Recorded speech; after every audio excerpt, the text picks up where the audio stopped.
Hey guys, for teens learning to invest, the goal is simplicity plus safety plus low costs. Right? Step one, confirm legal eligibility. In many countries, teens might need custodial account, guardian cosign, supervised login.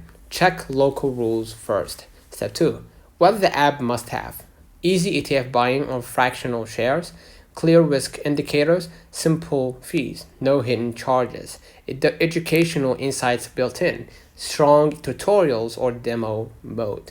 An app that teaches while investing is better than one that hides numbers.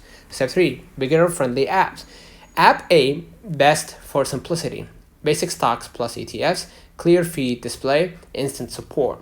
App B, best for learning. In-app tutorials, simulated trading mode, progress badges. App C, best social learning. Community boards, share watch lists, mentor features.